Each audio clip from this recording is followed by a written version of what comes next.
تعارف قرآن کے ضمن میں جو مباحث پہلی نشست میں مکمل ہو چکے ہیں، اس میں ایک کمی رہ گئی تھی، اس کو پورا کر لیجئے۔ قرآن مجید کی 2 آیات کے بارے میں یہ روایت موجود ہے صحیح مسلم میں حضرت عبداللہ ابن مسعود رضی اللہ تعالی عنہ سے، کہ سورہ بقرہ کی آخری 2 آیات حضور کو شب معراج میں عطا ہوئی ہیں۔ وہ زمین پر نازل نہیں ہوئیں، بلکہ حضور نے آسمان پر پہنچ کر ان کو حاصل کیا ہے۔ یہ امت کے لیے شب معراج کے تحفے کے طور پر یہ 2 آیتیں۔ آمن الرسول بما انزل الیہ من ربہ والمؤمنون کل آمن باللہ وملائکتہ وکتبہ ورسلہ لا نفرق بین احد من رسلہ وقالوا سمعنا واطعنا غفرانک ربنا والیک المصیر۔ پھر آخری آیت جس میں طویل ترین دعا ہے۔ یہ 2 آیات جو ہے مستثنیٰ کر لیجئے تو باقی جو ہے قرآن مجید وہ پھر پورا حجاز میں زمین پر نازل ہوا ہے محمد رسول اللہ صلی اللہ علیہ وسلم کے قلب مبارک پر۔ اب جو اگلی بحث ہے اس تعارف قرآن کے ضمن میں، قرآن کی زبان کون سی ہے؟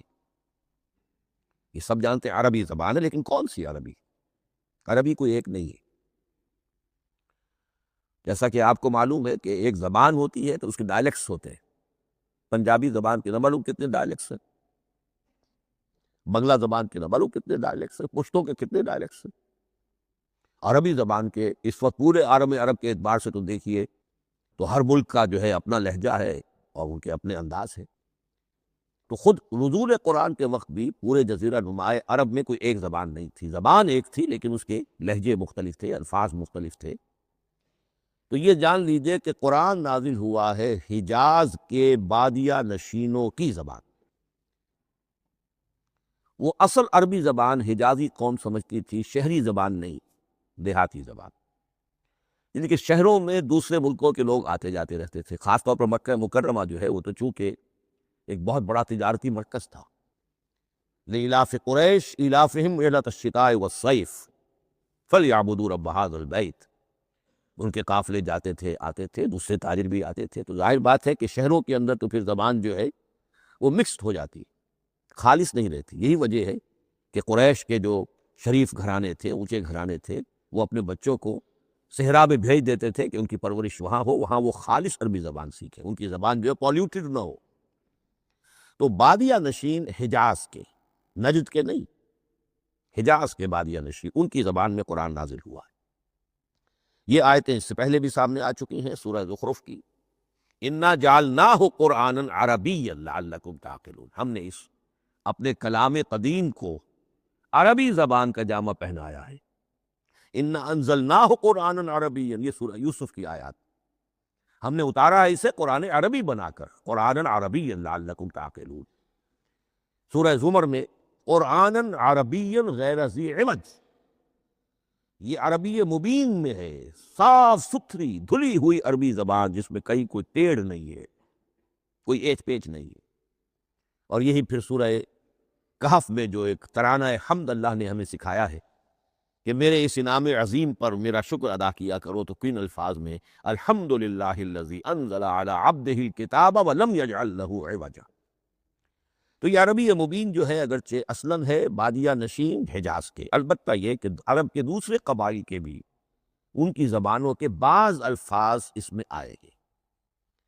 اس سے آگے بڑھ کر یہ کہ بعض معرب الفاظ بھی ہیں۔ ہندی زبان کا کوئی لفظ اس نے عربی کا جامہ پہن لیا، فارسی زبان کا کوئی لفظ اس نے عربی کا جامہ پہن، وہ بھی قرآن میں بعض ہیں، استثناءات ہیں یہ۔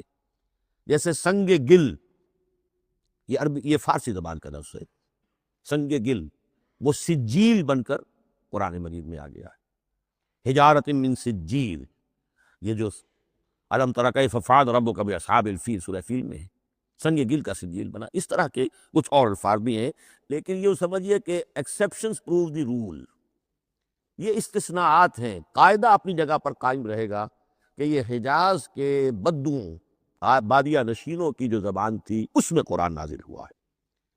اس قرآن کے بارے میں، اس کی زبان کے بارے میں جو چند پہلو سامنے رہنے چاہیے، فصاحت اور بلاغت کی معراج۔ یہ میں بعد میں قرآن کے وجوہ اعجاز پر جب بحث کروں گا کہ یہ کس کس اعتبار سے معجزہ ہے۔ تو وہاں زیادہ تفصیل سے یہ بات آئے گی کہ عربی زبان کی فصاحت اور بلاغت کی معراج ہے۔ آپ کو معلوم ہے کہ آج بھی دنیا میں یہودی بھی ہیں جن کی مادری زبان عربی ہے، عیسائی بے شمار ہیں جن کی مادری زبان عربی ہے، ان کے ہاں بھی عربی ادب کی چوٹی کی کتاب جو پڑھائی جاتی ہے وہ قرآن ہے۔ یہ انہیں ماننا پڑتا ہے کہ عربی ادب کی جو آخری کتاب ہے، چوٹی کی کتاب ہے، وہ یہی ہے۔ یہودی بھی پڑھائیں گے، جیسے آپ انگریزی زبان پڑھنی ہے سمجھنی تو شیکسپیئر کے بغیر آپ کیسے سمجھیں گے؟ اب وہ تو ایک سٹینڈرڈ ہے۔ اسی طریقے سے یوں سمجھیے کہ عربی زبان عربی ہونے کے اعتبار سے کلام اللہ ہونا اس پر ان کا ایمان نہیں ہے، لیکن یہ کہ عربی زبان کے اعتبار سے اس کی فصاحت اور بلاغت کا لوہا وہ مانتے ہیں۔ پھر اس میں خاص ملکوتی غنا ہے، ڈیوائن میوزک، صوتی آہنگ ہے، عذوبت ہے، مٹھاس ہے۔ لاہور میں ایک صاحب ہیں جو پروفیسر ہیں فونیٹکس کے پنجاب یونیورسٹی میں، وہ کہتے ہیں میں ثابت کر سکتا ہوں کہ جتنے بھی آج دنیا میں اصول ہیں صوتی، یہ خود اپنی جگہ ایک بہت بڑی سائنس ہے، اس کے اعتبار سے میں ثابت کر سکتا ہوں کہ بلند ترین موسیقی قرآن مجید، ملکوتی غنا۔ اسی لیے قرآن مجید کو اچھی سے اچھی آواز میں پڑھنے کی تاکید آئی۔ زین القرآن باصواتکم، قرآن کو اپنی آوازوں سے مزین کرو۔ اسی طریقے سے من لم یتغن بالقرآن فلیس منا، جو قرآن مجید کو اچھی سے اچھے طریقے پر پڑھنے کی کوشش نہیں کرتا وہ ہم میں سے نہیں ہے۔ اسی طرح کے واقعات بھی ہوئے ہیں۔ حضرت ابو موسیٰ اشعری رضی اللہ تعالی عنہ، وہ بہت خوش الحان تھے، تو ایک روز حضور سفر رات کے وقت کہیں گشت پر تھے، جا رہے تھے ان کے مکان کے قریب سے، تو وہ اس وقت رات کی نماز میں قرآن پڑھ رہے تھے، تو حضور وہاں کافی دیر تک کھڑے ہو کر سنتے رہے۔ ظاہر بات ہے کہ اس وقت کے مکان کیا ہوتے تھے، ایک ایک حجرہ ہوتا تھا، یہ کوئی کئی کنال کی کوٹھیاں تو نہیں ہوتی تھی کہ کیا پتہ چلے ان کے اندر کیا ہو رہا ہے۔ وہ تو حضرت ابو بکر کے مکان کے پاس سے گزرتے تھے تو ان کی تلاوت سنتے تھے، حضرت عمر کے مکان کے قریب سے گزرے ان کی تلاوت سنی۔ حضرت عمر بلند آواز میں پڑھتے تھے، حضرت ابو بکر بڑی پست آواز میں پڑھتے تھے۔ حضور نے پوچھا کہ تم ایسا کیوں کرتے ہو؟ حضرت عمر نے کہا میں اس لیے کرتا ہوں، زور سے پڑھتا ہوں کہ شیطان بھاگ جائے۔ حضرت ابو بکر نے عرض کیا کہ میں اس لیے پڑھتا ہوں کہ جس کو میں سنا رہا ہوں وہ سنتا ہے، اس کو بلند آواز کی ضرورت نہیں۔ حضور نے کہا کہ ابو بکر تم ذرا اونچی کر لو آواز، اور عمر تم ذرا پست کر لو، ایوریج میں لے آؤ۔ تو بہرحال یہ معاملہ حضور کا صحابہ کے ساتھ ہوتا تھا۔ تو ابو موسیٰ اشعری رضی اللہ تعالی عنہ کی جب قرات آپ نے سنی تو اگلے روز جب ملاقات ہوئی فجر میں، تو آپ نے تحسین فرمائی ان الفاظ میں، یا ابا موسیٰ انک قد اوتیت مزمارا من مزامیر آل داود، اے ابو موسیٰ تمہیں تو اللہ نے آل داود کے سازوں میں سے ایک ساز عطا کیا ہے، یعنی حضرت داود کے گلے میں جو ساز تھا، خوش الحانی تھی، ان کی آواز نہایت خوبصورت تھی۔ تو اسی طریقے سے اب وہاں کوئی مزمار سے مراد وہ نہیں ہے آلات موسیقی نہیں، گلے میں جو اللہ تعالیٰ نے رکھا ہے۔ تو انک قد اوتیت مزمارا من مزامیر آل داود۔ ایک آخری بات یہ نوٹ کیجئے کہ قرآن مجید کا عظیم ترین احسان ہے عربی زبان پر۔ یہ یوں سمجھیے کہ ایک ستون کی طرح اس زبان کو ٹھہرا دیا ہے، اس کو سٹیبل کیا ہے قرآن مجید۔ آج بھی پوری دنیا میں جسے عرب کہتے ہیں فصیح زبان، لغہ فصحی، وہ ایک یہ وہ قرآن ہی کی ہے۔ زبانیں بدلتی رہتی ہیں۔ اردو 300 سال پہلے کی دکن میں جب شروع ہوئی، وہ آج آپ پڑھ بھی نہیں سکیں گے وہ کیا اردو تھی ولی دکنی کی۔ پھر وہ کیا اس نے روپ بدلے ہیں، اب وہ اردو کس شکل میں ہے، فارسی کن کن شکلوں میں رہی ہے، مختلف انگریزی کتنی شکلیں بدل گئی ہیں، لیکن عربی قائم ہے۔ اس کے لیے جیسے کہ قرآن مجید میں آتا ہے کہ ہم نے پہاڑ زمین میں گاڑ دیے اس کو سٹیبلائز کرنے کے لیے، ان تمید بکم، تمہیں لے کر زمین ایک طرف کو جھک نہ جائے۔ تو جس طرح یہ پہاڑ جو ہے سٹیبلائزنگ ایفیکٹ رکھتے ہیں اس زمین کے لیے، اسی طریقے سے قرآن سٹیبلائزر ہے عربی زبان کا۔ اس کے اندر جو ایک ٹھہراؤ اور جماؤ پیدا کیا ہے، یہ قرآن مجید کا احسان عظیم ہے۔ تعارف قرآن کے ضمن میں اگلی گفتگو، قرآن کے اسماء و صفات۔ عربوں کا ایک خاص ذوق تھا، اور ظاہر بات ہے کہ اللہ تعالیٰ نے جب قرآن نازل کیا ہے تو عربوں کے ذوق کو بھی مد نظر رکھا ہے۔ ان کا ذوق کیا تھا؟ جس چیز سے انہیں محبت ہوتی تھی اس کے وہ بہت سے نام رکھتے تھے۔ گھوڑے کے لیے ہزاروں لفظ مل جائیں گے، آپ شیر کے لیے 5000 الفاظ مل جائیں، تلوار کے لیے 5000 الفاظ مل جائیں۔ یعنی اس شے کی جو بھی صفت ہے اس صفت کے اعتبار سے ایک نام، کوئی اور صفت ہے اس صفت کو ایک اور نام، تو وہ صفاتی نام. اب جیسا کہ آپ کو معلوم ہے اللہ کے 99 نام صفاتی تو ہے نا، اللہ کی ایک صفت دوسری صفت اسی کے اعتبار سے اس کے نام ہے. قرآن مجید کے اسماء علامہ جلال الدین سیوطی رحمۃ اللہ علیہ نے 55 شمار کیے، لیکن وہ بھی مکمل نہیں ہے لسٹ، اس لیے کہ اس میں ایک اہم نام برہان یہ شامل نہیں ہے. ان میں سے جو اہم اسماء ہے وہ میں آپ کو سنا دیتا. القرآن، جس پر گفتگو بعد میں ہوگی، اس لیے کہ سب سے زیادہ ایک رائے یہ ہے کہ یہ تو اس میں جامد ہے، اس میں علم ہے قرآن کے لیے، پراپر ناؤن ہے. الکتاب، الذکر، الہدا، النور، الفرقان، کلام اللہ، الوحی، روحا من امرنا. پھر اس کی صفات کے اعتبار سے الکریم، الحکیم، العظیم، المجید، المبین، رحمہ، العلی، بصائر، بشرا، بشیر، نذیر، عزیز، قرآن عزیز، بلاغ، بیان، احسن القصص، احسن الحدیث، موعظہ، شفاء، مبارک، مہیمن، قیم، مثانیہ، متشابہ. یہ میں نے آپ کو 23 نام بتائے ہیں، لیکن یہ کہ علامہ جلال الدین سیوطی نے 55 گنوائے.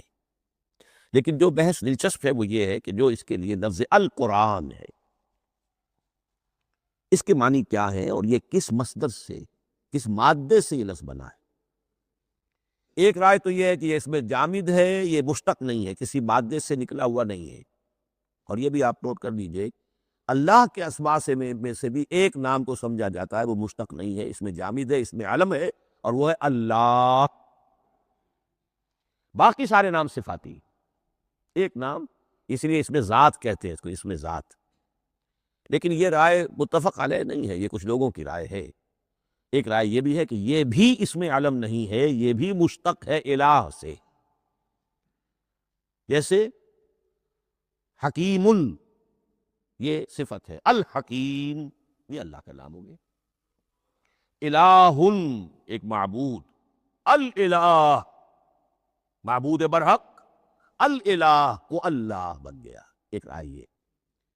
لیکن یہی اسی طریقے سے نوٹ کیجئے کہ قرآن مجید کے بارے میں بھی ایک رائے یہ ہے کہ القرآن اس میں علم ہے، پراپر ناؤن ہے، یہ جامد ہے، یہ مشتق نہیں ہے، کسی اور مادے سے نکلا نہیں.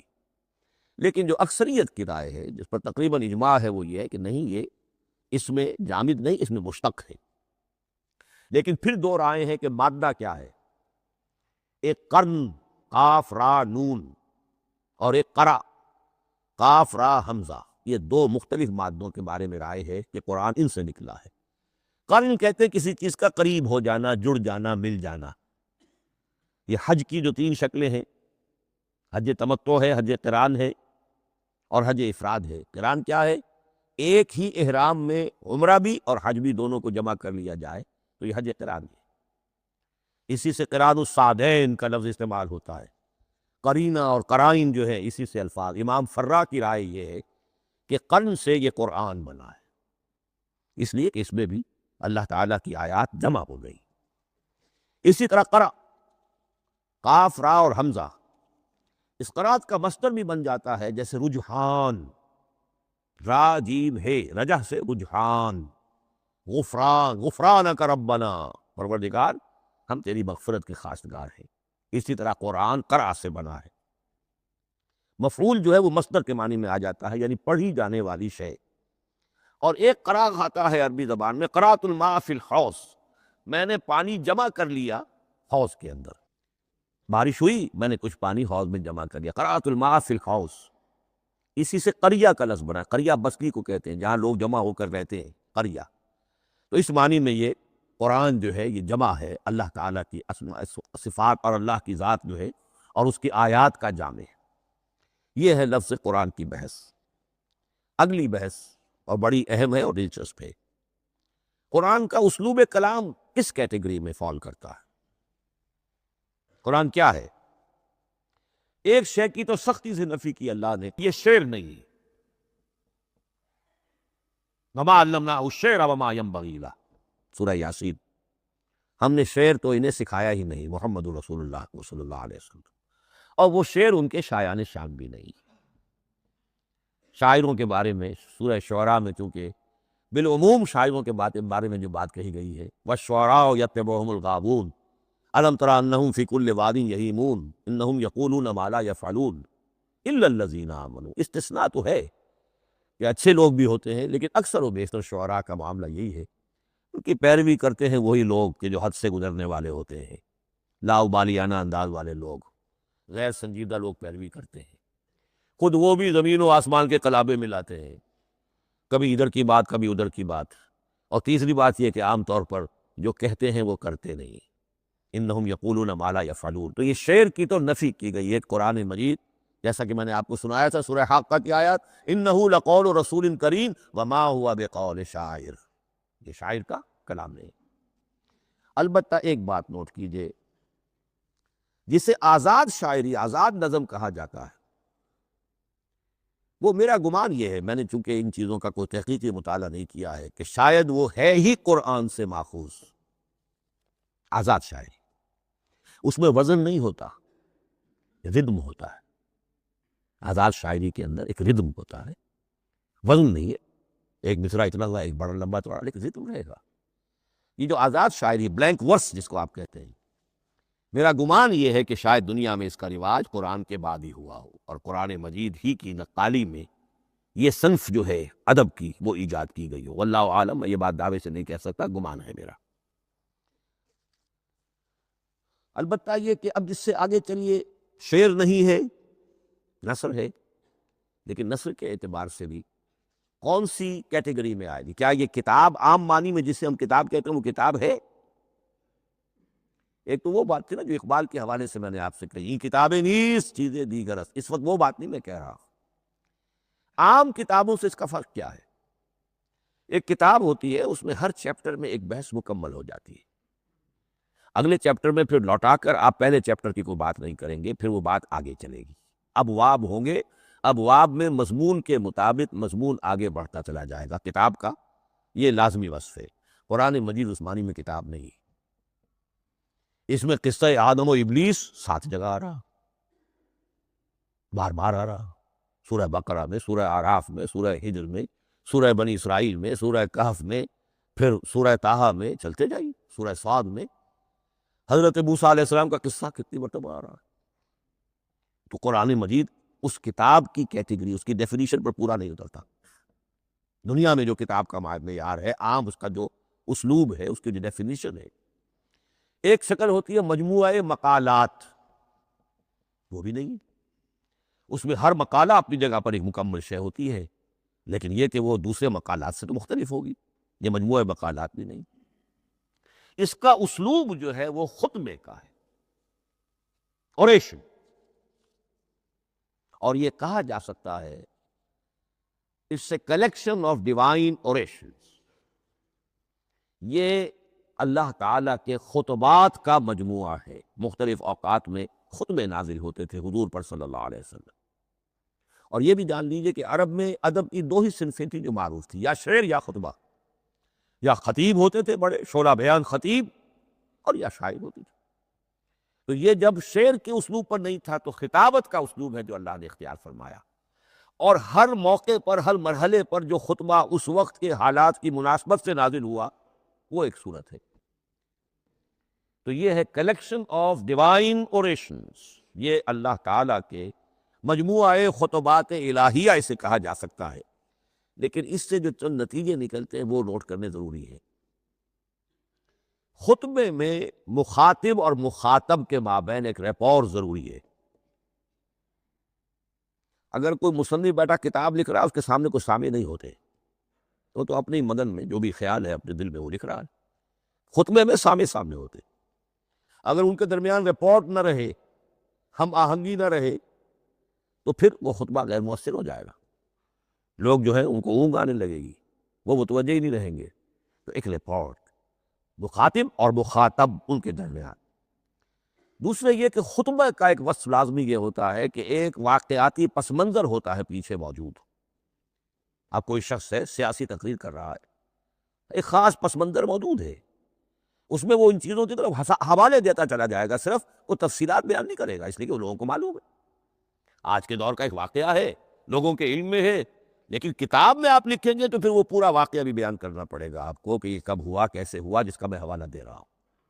لیکن خطبے کے اندر بس پس منظر جو ہے وہ موجود ہے، اور اس کے حوالے سے صرف جو اشارات اس کی طرف ہو جائیں گے. نمبر 3 یہ ہے کہ خطبے میں تحویل خطاب بہت ہوتا ہے. تحویل خطاب سے کیا مراد ہے؟ ابھی خطیب آپ سے بات کر رہا ہے، آپ سے مخاطب ہے، اور کسی وقت وہ فلاں کو جو یہاں موجود بھی نہیں ہے، وہ نواز شریف صاحب کو خطاب کرنا شروع کر دے گا. بھائی نواز شریف تو یہاں نہیں ہے، لیکن خطاب انداز وہ تو تقریر مقرر ہے، سیاسی تقریر کر رہا ہے، نواز شریف کو چیلنج کر رہا ہے، نواز شریف یہ کر دو گے تو ہم یہ کر دیں گے، اور نواز شریف یہ تم غلط کر رہے ہو، یا بے نظیر تمہارا یہ ہاں بے نظیر تو وہاں موجود نہیں. صدر ایوب صاحب کو جو بھی گالیاں دی جاتی تھی تقریروں کے اندر، وہ خود تو وہاں موجود نہیں ہوتے تھے. تو اس میں تحویل خطاب نوٹ کرنا پڑتا ہے، ابھی کس سے بات ہو رہی تھی، ابھی کس سے بات ہو رہی. قرآن مجید میں آپ دیکھیں گے ایک آیت میں حضور سے خطاب ہے، اگلی آیت میں کفار سے خطاب ہے، اس سے اگلی آیت میں اہل ایمان سے خطاب ہے. تو تحویل خطاب جو ہوتا ہے اس کے حوالے سے نوٹ کرنا پڑتا ہے کہ اس وقت اس آیت کا جو رخ ہے کدھر ہے، اس میں کس کو خطاب کیا جا رہا ہے. چوتھی بات یہ ہے کہ خطبے میں صرف عقل سے اپیل نہیں کی جاتی، جذبات سے بھی اپیل ہوتی. اسی لیے خطابی انداز کہلاتا ہے. خطابی انداز میں لوگوں کے جذبات سے بھی اپیل کی جاتی. جبکہ آپ ایک مقالہ لکھ رہے ہوں گے، اس میں جذبات کی بات نہیں آئے گی، ٹھنڈی ٹھنڈی عقلی باتیں، منطقی باتیں، دلیل صغرا کبرا جوڑیے، نتیجہ نکالیے، وہ لوگوں کے سامنے رکھیے، تصنیف ہے. لیکن خطبے کے اندر صرف عقل نہیں، جذبات سے بھی اپیل ہوتی ہے. اب یہ سارے اوصاف میں جو بیان کر رہا ہوں یہ سب قرآن مجید میں بتمام و کمال بدرجہ اتم موجود ہیں. اور آخری بات یہ کہ خطبے میں، اور یہ کہ یہ چیز مشترک ہے غزل میں بھی اور قصیدے میں بھی اور خطبے میں بھی، اس کا اول و آخر بہت جامع اور مؤثر ہونا چاہیے. اسی لیے مطلع مقطع یہ خاص طور پر ہوتے ہیں. مقطع میں آپ پڑھیے سکون گسترانہ بات، جس غزل کا مطلع جاندار ہے اس کو آدمی پڑھے گا، اور اگر وہ مطلع پھسپھسا ہے وہ باقی نظم پڑھے گا ہی نہیں، چاہے آگے اس کے اندر بڑا عمدہ شعر بھی ہو وہ نہیں پڑھے گا. مطلع ہی جو ہے بے جان ہے، پھسپھسا ہے. پھر مقطع آخری جو شعر ہو، تو قصیدے میں بھی یہ ہے اور خطبے میں بھی یہ ہے. یہی وجہ ہے کہ قرآن مجید کی صورتوں میں اکثر و بیشتر شروع کی آیات اور آخری آیات انتہائی اہم ہوتی ہیں، بہت جامع ہوتی ہیں، جن کو کہا جاتا ہے کہ یہ سور جو ہیں ان کی ابتدائی آیات خواتین اور پہلی آیات. اب سورہ بقرہ کی آیات شروع کی، پھر آخری جو ابھی میں نے آپ کو سنائی، یہی آل عمران کا معاملہ ہے، کس شان کے ساتھ وہ اٹھ رہی ہے. یہی سورہ حج کا ہر جگہ پر آپ دیکھیں گے ابتدائی جو ہے خطیب اگر ایسی بات، ایسا انداز اختیار کرے کہ اپنے سامعین کی توجہ کو اپنی طرف مبذول کرا دے، اگر شروع کا انداز ایسا نہیں ہے تو وہ بات آگے بڑھے گی نہیں. آخری بات یہ کہ خطبے میں ہمیشہ یہ ہوگا کہ ایک مین سپیکر جو ہے اس کی ایک بات سامنے ہے کہ میں نے یہ بات اپنے سامعین کے ذہن میں بٹھانی ہے، لیکن دائیں بائیں کی باتیں کرے گا. کوئی قصہ بھی سنائے گا، کوئی شعر پڑھے گا، کوئی اور کوئی لطیفہ بھی سنائے گا. ہمارے ہاں کے جو بہترین خطیب جو ہوتے تھے وہ احراری حضرات جو ہے بہترین خطیب ہوتے تھے. اور آپ نے سنا مولانا عطا اللہ شاہ بخاری رحمۃ اللہ علیہ، ان کی تقریریں 6 گھنٹے تک لوگ سنتے تھے. وہ کبھی رلا بھی رہے ہیں، کبھی ہنسا بھی رہے ہیں. عام آدمی تنقید بھی کرے گا کہ یہ کیا ادھر ادھر کی باتیں کر رہے ہیں، لیکن وہ پھر جب آخری تقریر ہوتی تھی تو جب تقریر ختم ہوتی تھی، جو بات وہ ذہن میں بٹھانا چاہتے تھے، دل میں اتارنا چاہتے تھے، وہ بیٹھ چکی ہوتی تھی. باقی یہ کہ ادھر ادھر کی چیزیں جو ہیں وہ آکسیلری چیزیں ہیں وہ رہتی ہیں. یہ ہیں 6 اوصاف خطبات کے، اور قرآن مجید کے اندر بھی یہ اوصاف کم و بیش موجود ہیں. قرآن کا اسلوب خطبے کا ہے. اب اگلی بحث پر آئیے، قرآن مجید کی ترکیب اور تقسیم، سنتھیسس اور ڈویژنز. اب اس میں سمجھیے کہ کلام جو ہے اللہ کا کلام ہے. کلام مرکب ہوتا ہے کلمات سے، کلمات حروف سے بنتے ہیں. عربی زبان کے حروف 28 یا 29 ہیں، الف اور حمزہ کو ایک ہی مانیں گے تو 28 رہ جائیں گی، الف علیحدہ حمزہ علیحدہ تو 29 ہو جائیں گی۔ یہ حروف جڑتے ہیں، لفظ بنتے ہیں۔ لفظ محمل بھی ہوتا ہے لیکن کلمہ وہ کہلاتا ہے جو بامعنی لفظ ہو۔ پھر ان کلمات کو آپ جوڑتے ہیں، یہ مرکب توصیفی بن گیا، مرکب اضافی بن گیا، مرکب عددی بن گیا، مرکب جاری بن گیا۔ پھر ان مرکبات کو جوڑ کر فقرہ بنتا ہے، جملہ بنتا ہے، کلام مفید جس کو کہا جاتا ہے۔ قرآن مجید کے اعتبار سے علامہ سیوطی نے مخصوص جو قرآن کی اصطلاحات ہیں ان کے حوالے سے ایک بات کہی ہے، لیکن واقعہ یہ ہے کہ قرآن کی اصطلاحات خود اپنی ہے، دنیا کی دوسری کسی بھی اصطلاحات پر ان کو قیاس نہیں کیا جا سکتا۔ لیکن جاہز چونکہ قدیم تھے، انہوں نے قرآن مجید کو کہا یہ دیوان کی شکل رکھتا ہے، جیسے کہ حافظ کا دیوان، کسی اور کا دیوان۔ سورتیں جو ہیں وہ قصیدوں کی شکل میں ہیں، بیت شعر آیت ہے۔ قوافی جو ہوتے ہیں شعروں میں، قافیہ، وہ یہاں فواصل ہے، آیت کے آخری حروف ایک دوسرے سے مشابہ ہوتے ہیں کہ جن سے پھر وہ صوتی آہنگ پیدا ہوتا ہے۔ الرحمن علم القرآن خلق الانسان علمہ البیان۔ اب یہ ایک فواصل جو ہے وہ جڑتے چلے جاتے ہیں، ان میں آہنگ پیدا ہوتا ہے۔ لیکن حقیقت کے اعتبار سے پہلی بات یہ نوٹ کیجئے، قرآن مجید کی اکائی ہے آیت، اسے نہ آپ جملہ کہہ سکتے ہیں نہ فقرہ کہہ سکتے ہیں۔ انگریزی میں ہمارا چونکہ بائبل کے لیے بھی جب ورس کا لفظ آ جاتا ہے تو انگریزی تراجم میں، انگریزی تحریروں میں، مقالوں میں ورس قرآن مجید کی آیت کے لیے لفظ آ جاتا ہے، ورس نمبر فلاں، بالکل غلط ہے۔ قرآن کی آیت یہ اس کا اپنی اصطلاح ہے، اپنا مفہوم ہے۔ لغوی مفہوم کیا ہے؟ نشانی۔ آیت نشانی، قرآن کی ہر آیت اللہ کے علم اور حکمت کی نشانی ہے۔ اب قرآن کی آیتیں نوٹ کیجئے، صرف حروف پر بھی مشتمل ہے، الف لام میم حروف مقطعات اور آیت بن گئی۔ وہ مرکبات ناقصہ پر بھی مشتمل ہے، والعصر مرکب جاری ہے، حرف جار، آیت ہو گئی۔ پورے جملے پر بھی مشتمل ہے، ان الانسان لفی خسر، ایک جملہ ہے، اور 10 جملوں پر بھی مشتمل ہے۔ اللہ لا الہ الا ہو الحی القیوم لا تاخذہ سنۃ ولا نوم لہ ما فی السماوات و ما فی الارض الی آخر الآیہ۔ آیت الکرسی کا انالیسس کیجئے، 10 جملے موجود ہیں اس میں۔ تو نوٹ کر لیجئے، یہ چیز توقیفی کہلاتی ہے، یہ کسی گرامر کے اصول پر نہیں ہے، کسی منطق کے اصول پر نہیں ہے۔ آیات قرآنیہ کی تعیین توقیفی ہے، یعنی حضور کے بتانے پر موقوف ہے۔ حضور نے بتایا والعصر، یہ آیت ہو گئی، آیت ہو گئی، ہم آیت مانیں گے۔ الف لام میم، آیت ہو گئی۔ قاف حرف ایک ہے، یہ آیت نہیں۔ نون ایک حرف ہے، آیت نہیں۔ قاف والقرآن المجید ایک آیت بنی، نون والقلم وما یسطرون ایک آیت بنی۔ تو اس طریقے سے اس کو کہتے ہیں توقیفی، موقوف علیہ ہے حضور کے بتانے پر۔ اب اس میں روایات کا اختلاف ہو سکتا ہے کہ حضور سے کوئی روایت یہ ہو کہ یہ ایک آیت بنی یا 2 آیتیں بنی۔ مثلاً بڑی اہم مثال آپ کو دے رہا ہوں، سورہ مزمل کی جو دوسرا رکوع ہے، پورا دوسرا رکوع، وہ ایک آیت شمار ہوتا ہے، اور میرا بڑا گمان رہا بہت عرصے تک کہ یہ ایک آیت نہیں ہو سکتی، یہ مختلف اوقات میں نازل ہوئی ہیں، 2 اوقات میں نازل ہوئی ہے، اور یہ مجھے قول مل گیا علامہ سیوطی کے ہاں، حضرت عبداللہ ابن عباس رضی اللہ تعالی عنہما کا قول کہ یہ 2 آیتیں ہیں، ایک نہیں۔ لیکن یہ کہ یہ ہوگا موقوف روایت پر، میں کوئی نہیں ہوں جو اسے قرار دے سکوں۔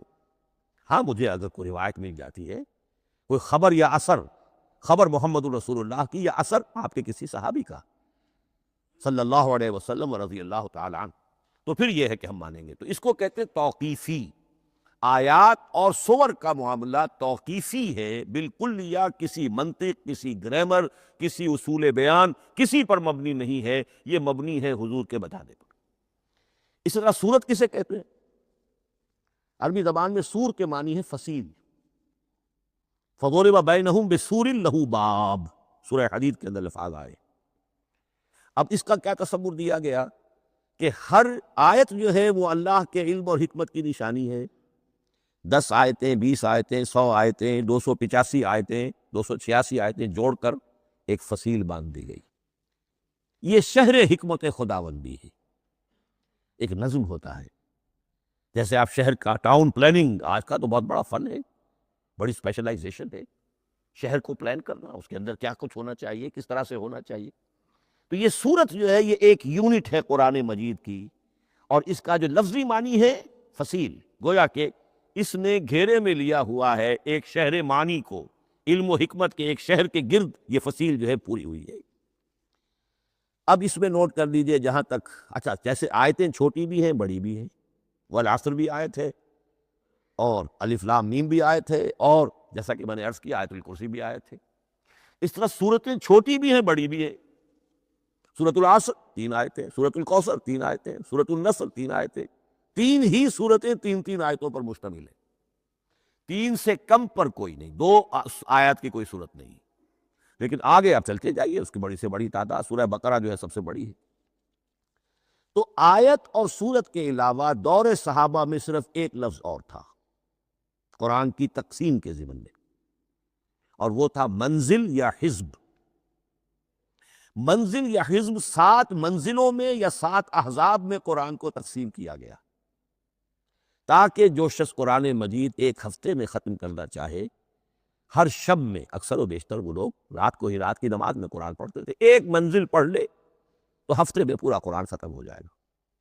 یہ حزب بھی ہے اور منزل بھی ہے، اور یہ چونکہ دور صحابہ میں تھا، یقیناً حضور نے بتایا ہوگا، اس میں آپ کو عجیب حسن نظر آئے گا۔ اس میں یہ نہیں کیا گیا کہ بالکل برابر برابر ساتھ کر دو بھائی، چاہے صورتیں ٹوٹ جائیں، صورتوں کی فصیل کوئی نہیں ٹوٹتی، اس میں صورتیں مکمل جو کہ تو آئیں گی۔ اور پھر یہ کہ عجیب بات ہے کہ سورہ فاتحہ کو اگر ایک طرف رکھ دیں، وہ قرآن کے دیباچے کی حیثیت رکھتی ہے۔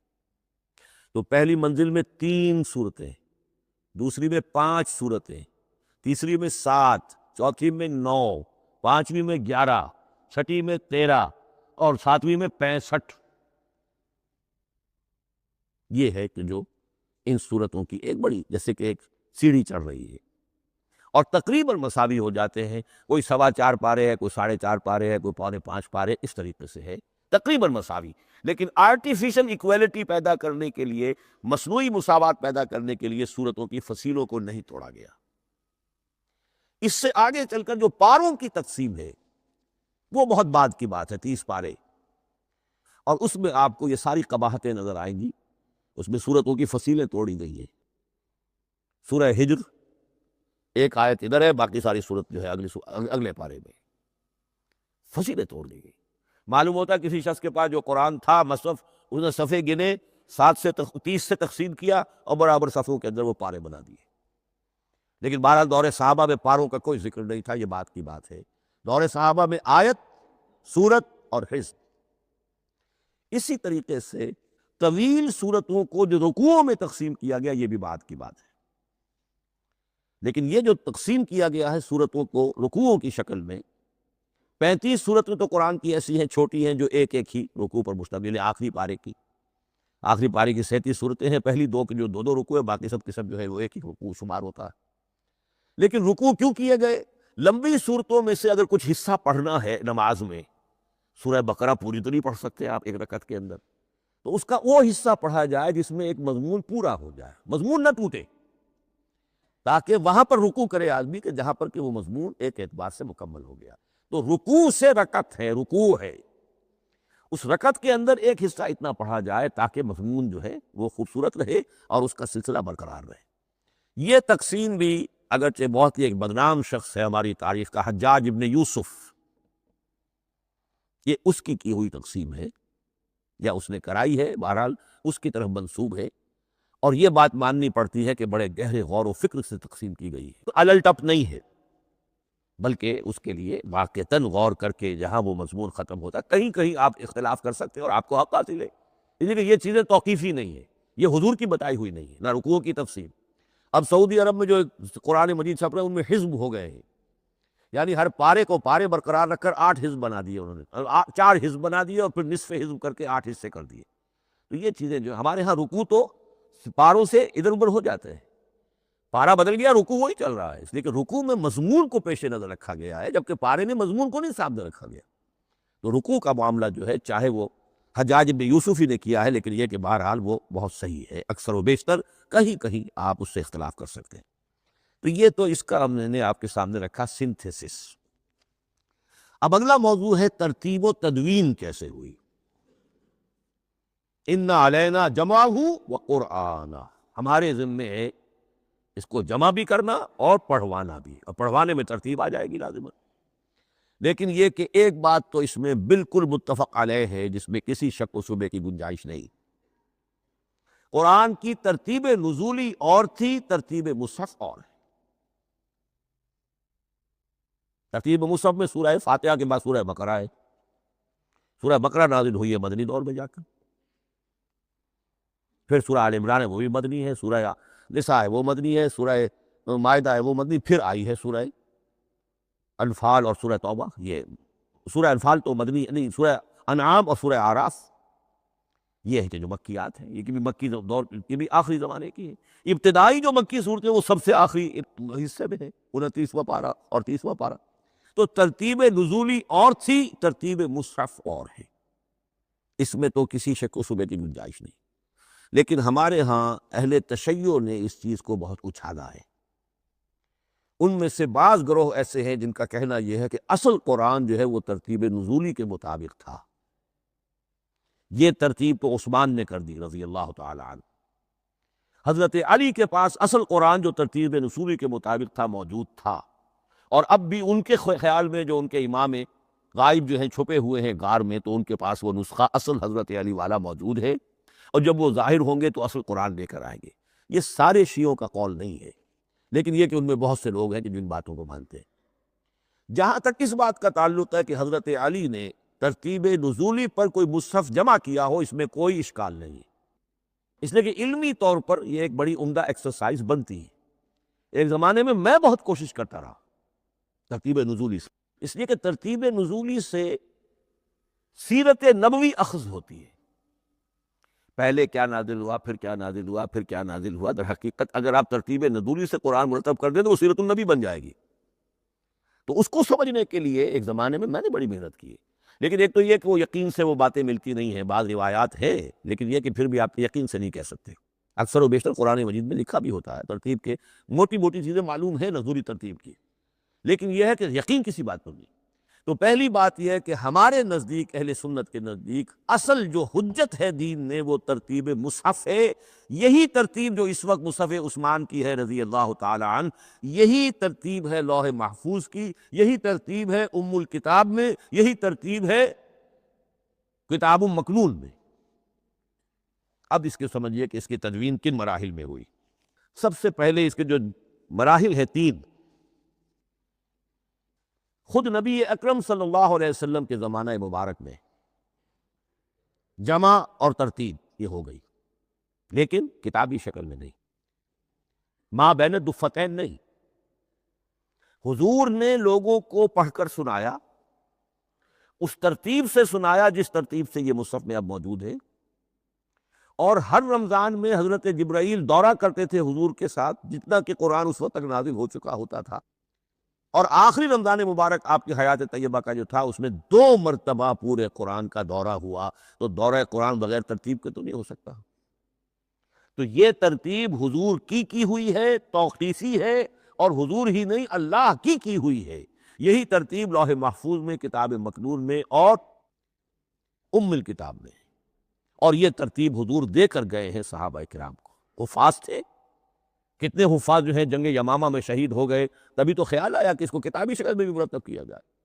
لیکن کتابی شکل میں جسے کہتے ہیں 2 گتوں کے درمیان ایک کتاب مجلد، اس صورت میں جہاں تک میں تحقیق کر سکا ہوں اور جہاں تک ہمارے اکثر و بیشتر لوگوں کی رائے ہے، حضور کے زمانے میں یہ اس طریقے سے ما بین الدفتین، 2 گتوں کے مابین ایک کتاب کی شکل میں قرآن موجود نہیں تھا۔ لوگوں کے سینوں میں محفوظ تھا، جیسے محمد الرسول اللہ کے سینے میں محفوظ تھا۔ ان علینا جمعہ، وہ جمع حضور کے سینے میں کیا اللہ نے۔ اسی طرح پھر صحابہ کرام بے شمار جو حفاظ تھے ان کے سینوں میں محفوظ تھا۔ دوسرا مرحلہ کب آیا؟ جب حضرت ابوبکر صدیق کے عہد خلافت میں جنگ یمامہ میں بہت سے حفاظ شہید ہو گئے۔ اب ایک تشویش پیدا ہوئی ایسا نہ ہو کہ قرآن ضائع ہو جائے، لہذا اسے کتابی شکل میں مرتب کر لینا چاہیے۔ اس کے لیے پھر بہت سے صحابہ نے حضرت ابو بکر کو اپروچ کیا کہ جتنے قراء ہیں، جتنے کاتبین وحی ہیں، ان سب کو آپ جمع کیجئے اور جمع کر کے اس قرآن مجید کو ایک کتاب کی شکل میں جمع کر لیں۔ حضرت ابو بکر شروع میں بہت ریلیکٹنٹ رہے، بہت ریلیکٹنٹ رہے۔ ان کا ایک خاص مزاج تھا، اتباع رسول کا جذبہ انتہا درجے کا۔ جو کام حضور نے نہیں کیا میں کیسے کروں؟ اگر تو یہ کام واقعی کرنے کا تھا تو حضور کرتے، میں کیسے کروں؟ لیکن یہ کہ جب صورتحال بہت لوگوں کی طرف سے دباؤ پڑا کہ نہیں یہ کر لینا چاہیے، ان کے سامنے بھی حکمت آ گئی، تو پھر انہوں نے اتفاق کرتے ہوئے جتنے بھی کاتبین وحی تھے ان سب کی ایک کمیٹی بنائی اور ان کو کہا کہ اب اس قرآن کو مرتب کر کے ایک کتابی شکل دے دی جائے۔ وہ کتابی شکل حضرت ابو بکر کے دور میں ہو گئی۔ تیسرا مرحلہ کیا ہے؟ یہ کتابی شکل میں جب قرآن مجید آ گیا اور شروع میں یہ اجازت تھی کہ ہر قبیلے، ہر علاقے کے لوگ اپنے لہجے میں پڑھ لیں۔ اب پنجابی ہمارا مسلمان جو ہے وہ چاقو کو کاچو کہے گا تو وہ لکھے ہوئے کو بھی چاقو کو کاچو پڑھ کے لے جائے گا۔ تو مختلف لہجوں میں ہونے سے وہ ان کا جو ہے قرآن مجید بدل رہا تھا، کوئی کسی طرح پڑھ رہا ہے، کوئی کسی طرح پڑھ رہا ہے۔ اب اس کی تشویش ہوئی حضرت عثمان کے زمانے میں، جب دور بہت پھیل گیا، اسلام کا دائرہ، دارالاسلام کی وسعت بہت ہو گئی کہ اس طرح اگر یہ لوگ پڑھیں گے اور اپنے اپنے لہجے کی وجہ سے اب اس لہجے میں شکل بدل بھی جاتی ہے لفظ کی۔ کاچو کو کاف الف چے واو لکھنا شروع کر دیں گے، پھر کہ کاچو سنا ہم نے، تو چاقو تو سنا ہی نہیں۔ تو ایک نقشہ ہے چاقو لکھ رہا ہے اور ایک کاچو لکھ رہا ہے، تو چاقو اور کاچو میں فرق ہو گیا۔ لہذا اس وقت پھر جو کام کیا گیا وہ یہ کہ ایک ہی رسم تحریر، رسم کتابت، رسم الخط میں قرآن مجید کے نسخے تیار کیے گئے۔ اصل میں ایک بہت بڑا مغالطہ ہو جاتا ہے ہمارے جمعوں کے خطبوں میں، حضرت عثمان رضی اللہ تعالیٰ عنہ کے نام نامی کے ساتھ وہ قوافی جو ہیں ان کی مناسبت سے جامع آیات القرآن عثمان ابن عفان رضی اللہ تعالیٰ عنہ، غالب علی کل غالب علی ابن ابی طالب رضی اللہ تعالیٰ۔ اب یہ جو جوڑتے ہیں قافیے، تو حضرت عثمان کے نام کے ساتھ یہ قافیہ جوڑ دیا، اس سے لوگوں کو مغالطہ بھی ہوا اور دشمنوں نے ایکسپلائٹ کیا کہ اس کا مطلب یہ ہے کہ قرآن تو جمع ہوا ہے حضرت عثمان کے زمانے میں، اور حضرت عثمان کے زمانے میں اور حضور کے زمانے میں کم و بیش 15 سال کا فصل تو ہو چکا، گویا کہ قرآن مرتب ہی ہوا ہے حضور کے انتقال کے 15 برس بعد۔ پھر حضرت عثمان کی شخصیت کو خاص طور پر جو سبائی فتنہ اٹھا تھا اس نے ایک ڈسپیوٹڈ پرسنالٹی بنا کے رکھ دیا ہے، نہیں معاذ اللہ، کوئی شک نہیں، لیکن یہ کہ ایک فتنہ اٹھا، فتنۃ الکبریٰ، اور حضرت عثمان رضی اللہ تعالیٰ عنہ کو انہوں نے بدنام کیا، لہذا اس کے نام سے اور بٹا لگ گیا، یہ مصحف عثمان ہے۔ یہ ہے اصل میں وہ حماقتیں کہ جو ہوئی ہیں ہم سے، یہ قافیے ملانے کی وجہ سے، حالانکہ حضرت عثمان کی شان جو ہے وہ در حقیقت جامع آیات القرآن نہیں ہے، جامع الامت علی رسم واحد، پوری امت کو ایک رسم الخط پر جمع کرنے والی شخصیت حضرت عثمان کی ہے۔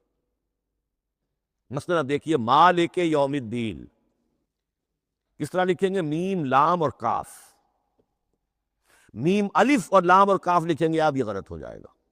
میم پر کھڑا زبر ہوگا اور اس کو مالک پڑھیں گے، میم پر اگر کھڑا زبر نہیں ہے، پڑا زبر ہے تو ملک پڑھیں گے، اور قراتوں میں یہ دونوں موجود ہے، ملک یوم الدین بھی ہے اور مالک یوم الدین بھی ہے۔ اگر آپ نے میم الف لکھ دیا ایک قرات نکل گئی، اب وہ اس میں آ ہی نہیں سکتی، وہ تو مالک ہی پڑھا جائے گا۔ یہ زیر زبر بھی جو لگے ہیں قرآن مجید میں، یہ بھی حجاج ابن یوسف کے زمانے میں لگے، اس سے پہلے نہیں تھے۔ اور یہ رموز و اوقاف، یہ آیتوں کے نشان اور یہ وقفہ بیچ میں، یہ بھی حجاج ابن یوسف کے زمانے کی چیزیں ہیں، ورنہ عربوں کے لیے تو ان کی اپنی زبان تھی، انہیں ان چیزوں کی ضرورت ہی نہیں تھی۔ آپ کو معلوم ہے پرانے زمانے کے جو منشی ہوتے تھے، انشاء پرداز، وہ جب خط لکھتے تھے تو اس میں نقطے وغیرہ نہیں لگاتے تھے۔ جس کو خط لکھا جا رہا ہے وہ توہین سمجھے گا کہ شاید مجھے جاہل سمجھا کہ نقطے بھی لگا کے بھیجا جا رہا ہے خط پر، گویا کہ میں تو سمجھ ہی نہیں سکتا بغیر نقطوں کے۔ تو یہ جو ہے پرانے جو شکستہ خطوط لکھے جاتے تھے ان کا یہ انداز تھا، لہذا کوئی نقطے وغیرہ نہیں تھے، یہ بھی بعد میں لگے۔ تو ملک یوم الدین، مالک یوم الدین، اس کی رسم آئے گا میم لام کاف، کھڑا زبر ہے مالک یوم الدین اور ویسے پڑا زبر ہے ملک یوم الدین۔ یہ رسم الخط ہے جس پر کہ حضرت عثمان رضی اللہ تعالی عنہ نے پوری امت کو جمع کر دیا، اور اس کے نسخے تیار کرا کے، مختلف روایات میں آتا ہے 5 یا 7 نسخے تھے، ایک مدینہ منورہ میں رکھا اپنے پاس، اور اسی پر ان کے خون کے دھبے بھی ہیں، اور وہ نسخہ قرآن مجید کا اب استنبول کے اندر ہے، توپ کاپی کا جو عجائب خانہ ہے، عجائب گھر ہے، جس میں جہاں نوادرات کے ساتھ ساتھ حضور کے بھی کچھ تبرکات اور جمع ہیں، وہاں وہ نسخہ موجود ہے۔ اس میں انگلی جو کٹی تھی حضرت نائلہ جو ان کی اہلیہ تھی، جب وار کیا گیا ہے حضرت عثمان پر، قرآن پڑھ رہے تھے، انہوں نے روکا اپنے ہاتھ سے، ان کی انگلی کٹی اور اس کے خون کے قطرے جو ہیں وہ مصحف پر آئے۔ یہ وہ قرآن، پھر انہوں نے ایک مکہ مکرمہ میں، ایک دمشق میں، ایک کوفے میں، ایک یمن، ایک بحرین، ایک بصرہ، مختلف جگہوں پر وہ آفیشل ورشن قرآن کا صرف رسم الخط اسکرپٹ کے اعتبار سے، لیکن اب پھر نوٹ کر لیجئے، قرآن مرتب ہو چکا، مدون ہو چکا دور نبوی میں، لیکن کتابی شکل میں نہیں، سینوں میں محفوظ۔ دور خلافت ابی بکر میں وہ کتابی شکل میں لایا گیا، اور اس کے لیے پھر بحث ہوئی کہ اب اس کا نام کیا رکھا جائے۔ اس کے لیے کئی نام تجویز ہوئے، سفر بھی، انجیل بھی، وغیرہ وغیرہ، لیکن پھر اس کو حضرت عبداللہ ابن مسعود رضی اللہ تعالیٰ عنہ نے اہل حبشہ سے استشہاد کرتے ہوئے مصحف نام رکھا، مصحف۔ یہ مصحف بن گیا حضرت ابو بکر کے زمانے میں، لیکن مصحف کی قرأت کے جو فرق ہو رہے تھے تو وہ لکھنے کے اندر بھی فرق آنا شروع ہو گیا، اس کو دور کیا حضرت عثمان نے، اس کا آفیشل ورژن تیار کروایا، ایک رسم الخط پر پوری امت کو جمع کر دیا، باقی جو نسخے تھے انہیں آپ نے پھر ضائع کر دیا، تاکہ کوئی اور یہ نہ رہے کہ اب یہ بھی ایک تھا پرانا نسخہ نکل آیا، اس میں تو یہ لفظ اس طرح لکھا ہوا ہے۔ تو جامع الامت علی رسم واحد، ایک ہی رسم الخط پر پوری امت کو جمع کرنے والی شخصیت وہ حضرت عثمان کی ہے رضی اللہ تعالی عنہ۔ بہرحال یہ نوٹ کیجئے کہ یہ مرحلہ بھی حضرت عثمان کے زمانے میں، تو یوں سمجھیے کہ حضرت عثمان کا پورا عہد بھی آپ جوڑ لیں تو آپ کی جو شہادت ہے وہ تقریباً یوں سمجھیے کہ حضور کے انتقال کے وہ 25 برس بعد ہے، گویا ربع صدی کے اندر اندر حضور کے انتقال کے بعد، چوتھائی صدی کے اندر اندر سارے مراحل طے ہو گئے۔ یہی وجہ ہے، میں نے شروع میں آپ کو بتایا تھا کہ پوری دنیا یہ مانتی ہے کہ آج جو قرآن مسلمانوں کے پاس ہے، یہ ہے وہی جو محمد عربی صلی اللہ علیہ وسلم نے اپنی امت کو دیا تھا۔ یہ دوسری بات ہے کہ ہم سمجھتے ہیں کہ محمد عربی صلی اللہ علیہ وسلم کو یہ اللہ کے کلام کی صورت میں حضرت جبرائیل نے پہنچایا تھا، وہ اس کو نہیں مانتے، لیکن یہ حصہ اس کا ماننے پر مجبور ہے کہ وہ اصل قرآن اپنی اسی انٹیگریٹی کے ساتھ، اپنے پوری پیور، اس کا جو بھی ہے ٹیکسٹ پیور ہے، اور اس کی انٹیگریٹی میں کوئی شک و شبہ کی گنجائش نہیں ہے کہ یہ وہی شے ہے جو محمد نے اپنی امت کو عطا فرمائی تھی صلی اللہ علیہ وسلم۔ ایک آخری بات چل، میرے پاس 3 منٹ ہے، یہ جو میں نے آپ کو ترتیب بتائی تھی قرآن کی، آیتیں، سورتیں، پھر حزب، اب اس میں ایک شے نوٹ کر لیجئے، آیت اللہ تعالیٰ کے علم و حکمت کا ایک نمونہ ہے، آیتوں کو جوڑ کر جب صورت بنائی تو آیتوں کے اندر جو ربط ہے، اس ربط آیات سے ایک اور معنی، ایک اور حکمت کا دروازہ کھلتا ہے۔ جیسے موتی ہے، ہر موتی بڑا خوبصورت ہے، لیکن جس ترتیب سے آپ نے پرویا، اس کو دھاگے میں ہار بنایا، اس ترتیب سے اس کا حسن دوبالا ہو جائے گا۔ ہر موتی کا اپنی جگہ پر ایک حسن ہے، لیکن اس ترتیب کی وجہ سے اس کے حسن کا ایک اور پہلو ظاہر ہوگا۔ اسی طرح قرآن مجید کی صورتوں میں ربط آیات بہت اہم ہے۔ ایک مرکزی مضمون ہوتا ہے ہر صورت کا، مرکزی مضمون، عمود، اور اس کے گرد وہ ساری آیتیں اس طریقے سے گھوم رہی ہوتی ہیں، جڑی ہوئی ہوتی ہے، جیسے کہ ایک دھاگے کے اندر پروئے ہوئے موتی ہوتے ہیں کہ جس کی جو ہار کی شکل اختیار کرتے ہیں۔ دوسری بات یہ، اکثر و بیشتر صورتیں قرآن مجید میں جوڑوں کی شکل میں ہیں، ایک مضمون کا ایک پہلو اس جوڑے کے ایک فرد میں، اور دوسرا پہلو اسی کا دوسرے فرد میں۔ جیسے معوذتین، 2 صورتیں ہیں، مضمون ایک یہ تعوذ، معوذتین۔ الزہراوین، سورہ بقرہ، سورہ آل عمران کو کہا گیا الزہراوین، حضور نے فرمایا 2 نہایت تابناک صورتیں، بڑی روشن صورتیں۔ جیسے آپ دیکھیں گے یا ایھا المدثر یا ایھا المزمل قم اللیل الا قلیلا یا ایھا المدثر قم فانذر، ایک ہی طرح کا اٹھان ہے، حضور سے خطاب ہو رہا ہے۔ سورۃ الضحیٰ، سورۃ الانشراح، یہ تمام جوڑوں کی شکل میں۔ اسی طرح سورہ طلاق، سورہ تحریم، یا ایھا النبی اذا طلقتم النساء فطلقوہن لعدتہن یا ایھا النبی لم تحرم ما احل اللہ لک تبتغی مرضات ازواجک۔ شوہر اور بیوی کے درمیان تعلق یا تو اتنا گہرا ہو جاتا ہے کہ ایک دوسرے کے لحاظ میں وہ حدود خدابندی ٹوٹنے لگے، بیوی کی وجہ سے آپ نے کسی حرام شے کو حلال کر لیا یا حلال کو حرام کر لیا، بیوی کو ناپسند ہے وہ شے، تو حضور سے ذرا سا یہ ہو گیا تھا معاملہ۔ اپنی ازواج مطہرات حضرت عائشہ اور حضرت حفصہ رضی اللہ تعالیٰ عنہما، ان دونوں کی رضا جوئی کے لیے وہ خاص قسم کا شہد ہے، قسم کھا لی آپ نے کہ میں اسے استعمال نہیں کروں گا۔ لما تحرم ما احل اللہ لک، اے نبی آپ کیوں حرام کرتے ہیں اپنے اوپر وہ شے جو اللہ نے آپ کے لیے حلال کی ہے؟ تبتغی مرضات ازواجک، اپنی بیویوں کی رضا جوئی میں۔ یہ ایک انتہا ہوئی۔ دوسری انتہا کیا ہے؟ میاں اور بیوی میں اتنا بودھ ہو جائے کہ طلاق تک نوبت آ جائے۔ تو سورۃ التحریم ایک انتہا کو بیان کر رہی ہے، سورہ طلاق اگلی اس کے ساتھ جڑی ہوئی وہ دوسری انتہا کو بیان کر رہی ہے۔ سورہ صف حضور کے مقصد بعثت کو بیان کر رہی ہے، سورہ جمعہ آپ کے طریقہ کار کو بیان کر رہی ہے۔ اس طرح قرآن مجید کی اکثر و بیشتر صورتیں جو ہیں وہ جوڑوں کی شکل میں ہیں۔ میرا خیال یہ ہے کہ وقت ختم ہو گیا ہے، اس مضمون کا تھوڑا سا حصہ باقی ہے، وہ انشاءاللہ میں اگلی نشست میں لوں گا۔ بارک اللہ لی ولکم فی القرآن العظیم ونفعنی وإیاکم بالآیات والذکر الحکیم۔